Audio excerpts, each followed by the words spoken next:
School channel पर आपका स्वागत है। आइए आज हम पढ़ते हैं क्लास 12th चैप्टर 12 विद्या स्थानानि का फर्स्ट पार्ट। प्रस्तुत पाठ राजशेखर की काव्य मीमांसा से संग्रहित है।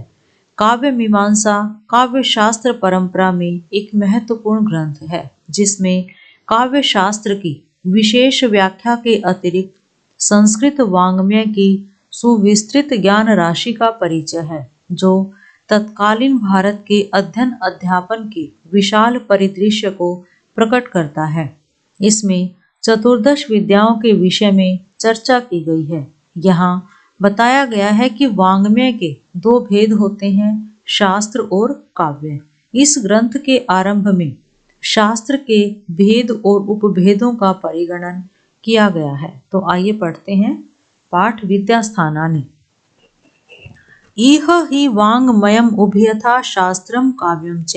इह होता है यहाँ, वाङ्मयम् होता है साहित्य, उभयथा दो प्रकार का, शास्त्रम काव्यम च शास्त्र और काव्य। यहाँ साहित्य दो प्रकार का है, शास्त्र और काव्य। शास्त्रम द्विधा, शास्त्र दो प्रकार का है, अपौरुषेयम पौरुषेयम च। अपौरुषेयम होता है जो मनुष्य के द्वारा नहीं लिखा गया, नहीं रचा गया, और पौरुषेयम होता है जो मनुष्य के द्वारा लिखा गया है। अपौरुषेयम श्रुति, अपौरुषेयम क्या होते हैं? श्रुति। जो मनुष्य के द्वारा नहीं लिखा गया उसे श्रुति कहा गया है। श्रुति पुनः द्विविधा, श्रुति पुनः फिर द्विविधा दो प्रकार की है, मंत्रः ब्राह्मणम च, मंत्र और ब्राह्मण। श्रुति पुनः दो प्रकार की है, मंत्र और ब्राह्मण। विवृत क्रियातंत्रा मंत्रः, विवृत क्रियातंत्र, विवृत क्रियातंत्र जो कर्म कांड से संबंधित क्रियाओं की विधि, कर्म कांड से संबंधित क्रियाओं की विधि को मंत्र कहा गया है। मंत्राणाम स्तुति निंदा व्याख्यान विनियोग ग्रंथो ब्राह्मणम। मंत्रों की स्तुति, निंदा, व्याख्या और विनियोग अलग होना, ये क्या है? ब्राह्मण ग्रंथ हैं। मंत्राणाम मंत्रों में स्तुति, निंदा, व्याख्या अलग होना, इस प्रकार के जो ग्रंथ हैं ब्राह्मण ग्रंथ कहलाते हैं। ऋग यजु साम वेदास्त्रय अथर्वणश्च तुर्यः। ऋग यजु साम, ऋग मीन्स ऋग्वेद, यजु मीन्स यजुर्वेद, साम वेदा और सामवेद। वेद हैं ऋग्वेद, यजुर्वेद और सामवेद, त्रय, ये तीन वेद हैं। अथर्वणश्च तुर्य, तुर्य होता है चौथा, और चौथा जो ग्रंथ है अथर्वणश्च अथर्ववेद। चौथा वेद कौन सा है? अथर्ववेद है। चार वेद हैं हमारे, कौन कौन से हैं? ऋग्वेद, यजुर्वेद, सामवेद और अथर्ववेद। ये देखिए यहाँ एक तालिका बनाई गई है, इसमें वाङ्मयम्, वाङ्मय के दो प्रकार बताए हैं, शास्त्रम और काव्यम।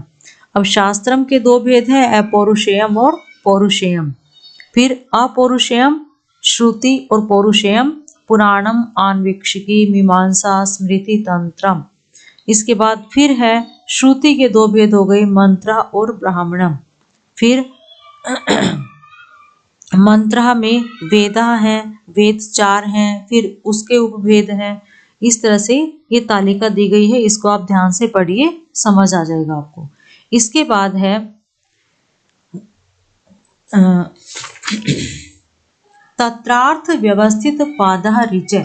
तत्रार्थ व्यवस्थित पादः ऋचय, अर्थ व्यवस्थित पादः, जहाँ अर्थ व्यवस्थित अर्थ है, ऋचय वो ऋचाएं हैं। जो वैदिक ऋचाएं हैं वो छंदों के बंधन में जब बंध जाती हैं तो वो व्यवस्थित अर्थ को प्रकट करती हैं। तत्रार्थ व्यवस्थित पादः ऋचय, ऋचाएं छंदों के बंधन में, छंदों में बंधकर व्यवस्थित, एक व्यवस्थित अर्थ को प्रकट करती हैं। ता सगीतीय सामानी, ता सगीतीय जो गीत के साथ गाया जाता है, सामानी सामवेद है, गीत के साथ जो गाया जाता है, जो लयबद्ध है, वो सामवेद कहलाता है। अछंदांश अगीतानि यजुंषि, अछंदांसी छंद से रहित, अगीतानि और न गाया जाने वाला, यजुंषि यजुर्वेद है। जो छंद से रहित है और न गाया जाने वाला है वह यजुर्वेद है। ऋचि यजुंषि सामानि, चाथर्वणं त इमे चत्वारो वेदा ऋचि ऋग्वेद यजुंषि यजुर्वेद सामानि सामवेद चाथर्वणम च अथर्वण और अथर्ववेद त इमे चत्वारो वेदा ये 4 वेद हैं।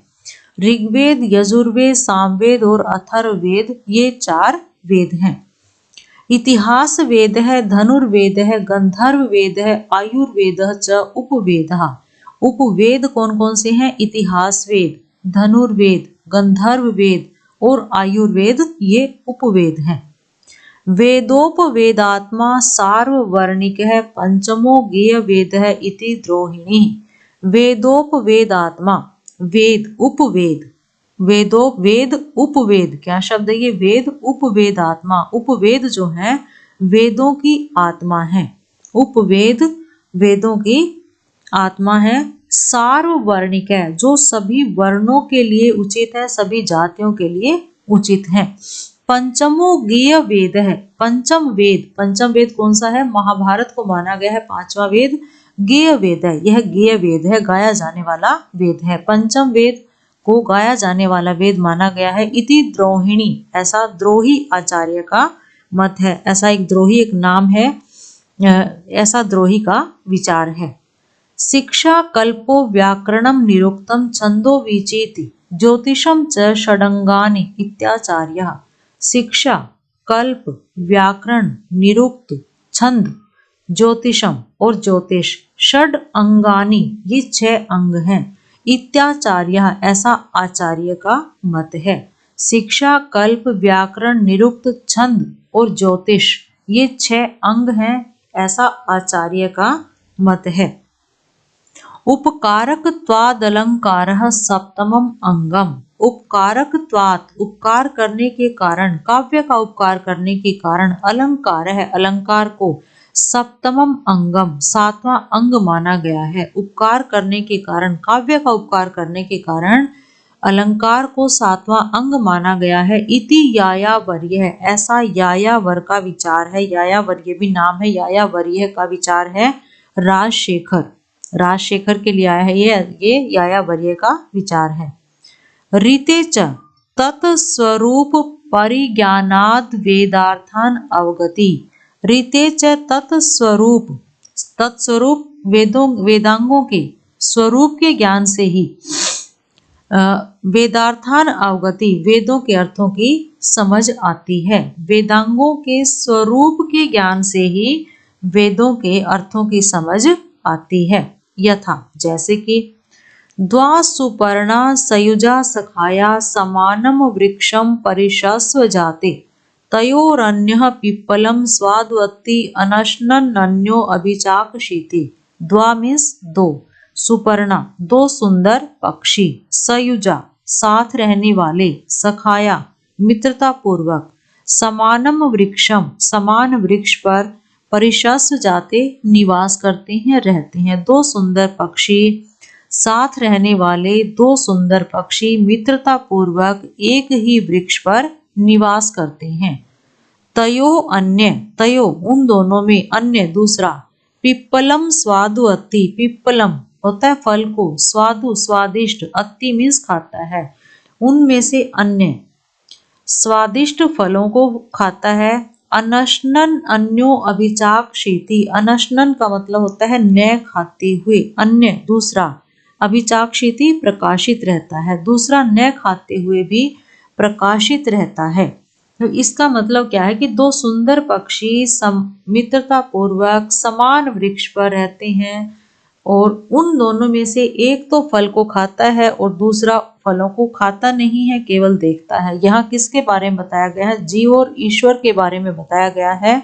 जीव और ईश्वर दोनों एक ही वृक्ष पर साथ साथ रहने वाले सखा और सुपर्ण पक्षी हैं। जो जीव और ईश्वर हैं वो दोनों एक ही वृक्ष पर साथ साथ रहने वाले मित्र हैं और उनमें से एक तो जो जीव है वो स्वादिष्ट पीपल का मतलब क्या है? यहाँ कर्म रूपी फलों का भोग करता है। जीव जो है वो कर्म रूपी फलों का भोग करता है और दूसरा भोग न करके केवल देखता है। दूसरा कौन? ईश्वर भोग न करके केवल उनको देखता है।